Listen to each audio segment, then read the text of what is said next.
Student, welcome to Pusa classes. This is our lecture number 1. In this lecture हम chapter 2 की discussion करने वाले हैं, इंडियन इकॉनमी 1950-1990 की। जैसे आपको पता है लास्ट क्लास में लास्ट जो फर्स्ट चैप्टर था हमारा, उसमें हमने ये चीज़ पढ़ी थी कि ब्रिटिशर्स जो थे उन्होंने बहुत ज़्यादा हमारी जो इकॉनमी थी उसको र्यून कर दिया था। र्यून का मतलब होता है बहुत ज़्यादा प्रॉब्लम क्रिएट कर दी थी, स्टैग्नेशन ला दिया था, हमारी इकॉनमी को डिस्ट्रॉय कर दिया था। ठीक है, तो वो जो डिस्ट्रक्शन हमारी एग्रीकल्चर में दिखा था, इंडस्ट्रीज़ में दिखा था, ट्रेड में दिखा था। ब्रिटिशर्स नहीं चाहते थे कभी भी कि हमारी इकॉनमी किसी भी तरीके से डेवलप हो। ठीक है, तो 1950 से 1990 वाला जो फेज़ था, जब हमें इंडिपेंडेंस मिल चुकी थी, उस टाइम पे हमारी कैसे कैसे हमने प्लानिंग्स करी, कैसे कैसे हमने डिफरेंट गोल्स बनाए और कैसे कैसे हम डिफरेंट चीज़ों को अचीव कर पाए और नहीं कर पाए वो भी चीज़ें हैं। ठीक है, तो वो सारी चीज़ें हम इस चैप्टर में पढ़ने वाले हैं। तो जल्दी से हम इस चैप्टर को स्टार्ट करते हैं और कुछ इंटरेस्टिंग फैक्ट्स की तरफ मूव करते हैं।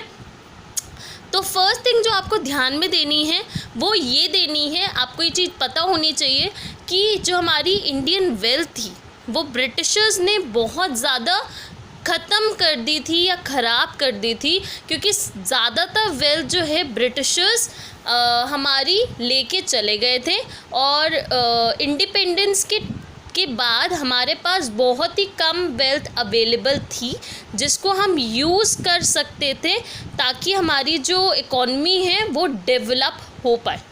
ठीक है, तो आपको जो चीज़ें ध्यान में देनी है वो सबसे पहले इसमें ध्यान में देनी है इस चैप्टर में, वो ये है कि 1950 में हमारी प्लानिंग कमीशन आई थी। प्लानिंग कमीशन क्या होता है? प्लानिंग कमीशन का मतलब होता है एक ऐसी कमीशन, ये एक ऐसे ग्रुप ऑफ पीपल जो प्लान करने वाले हैं, जो डिफरेंट गोल्स को अचीव करने के लिए डिफरेंट गोल्स बनाने वाले हैं, उसको कहते हैं प्लानिंग कमीशन।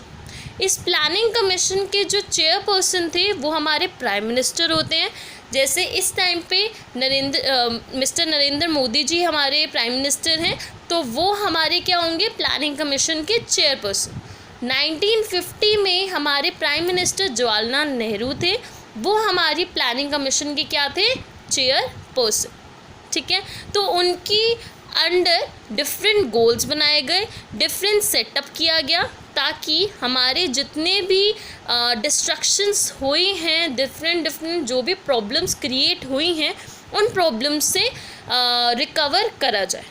ठीक है गाइस, अब आपको जो ध्यान में देना है वो ये है कि जो प्लान होता है, इसके ऊपर 1 मार्कर का क्वेश्चन आपको अपने टेस्ट में, अपने यूनिट टेस्ट में, प्री बोर्ड्स में काफ़ी बार दिखता है कि प्लान क्या होता है। तो प्लान का मतलब होता है जितने भी रिसोर्सेज हमारे पास अवेलेबल है। रिसोर्सेज क्या क्या होते हैं? रिसोर्सेज का पहले मतलब समझो। रिसोर्सेज का मतलब होता है हमारे पास कितनी लैंड अवेलेबल है, लेबर अवेलेबल है, कैपिटल अवेलेबल है। कैपिटल में हमारे पास मनी भी आती है, कैपिटल में हमारे पास मशीन्स भी आती हैं। तो वो सारी चीज़ें जिसके थ्रू हम कुछ नई चीज़ बनाएं, तो वो सारी रिसोर्सेज होते हैं। तो जितने भी हमारे पास रिसोर्सेज अवेलेबल है, हम उसको किस तरीके से यूज़ करें ताकि हमारे डिफरेंट गोल अचीव हो पाए, डिफरेंट गोल अचीव हो पाए। ठीक है जी, तो आपको ये ध्यान देना है कि प्लान का मतलब होता है जितने भी हमारे पास रिसोर्सेज हैं उसको हम किस तरीके से यूज़ कर रहे हैं ताकि जो हम प्लान बनाने वाले हैं डिफरेंट गोल्स को अचीव करने के लिए, उनको अचीव कर पाएँ। हमारे जो गोल्स होते हैं वो 2 बेसिस पे होते हैं, एक लॉन्ग टर्म होता है और एक शॉर्ट टर्म होता है। लॉन्ग टर्म गोल कहते हैं जो 20 ईयर्स में जिन टारगेट्स को अचीव करना है, और शॉर्ट टर्म गोल्स वो होते हैं जिनको 5 ईयर टाइम फेज़ में अचीव करना है। ठीक है, तो जो 5 ईयर टाइम फेज़ वाले हैं उससे रिलेटेड हमारे आगे चैप्टर में गोल्स के नाम आने वाले हैं। बट उससे पहले एक 1 मार्कर का एक और क्वेश्चन आपको ध्यान में देना है। पीसी महानोबिस, इसको प्रशांत चंद्र महानोबिस भी कहते हैं। ये 1 मार्कर का क्वेश्चन है। इनको आर्किटेक्ट ऑफ इंडियन प्लानिंग भी कहा जाता है। ठीक है जी। तो अगर क्वेश्चन आता है आर्किटेक्ट ऑफ इंडियन प्लानिंग कौन है, तो पीसी महानोबिस या प्रशांत चंद्र महानोबिस जो है उनको आर्किटेक्ट ऑफ इंडियन प्लानिंग कहा जाता है। मतलब जितने भी प्लानिंग की बात करी गई थी, प्लानिंग का सेटअप किया गया था, उसमें इनका कंट्रीब्यूशन सबसे ज़्यादा था। ठीक है। आई होप आपको ये जो बेसिकली इंट्रोडक्शन है चैप्टर का, या थोड़ा बहुत इम्पोर्टेंट जो पार्ट है चैप्टर का, वो आपको समझ आया होगा।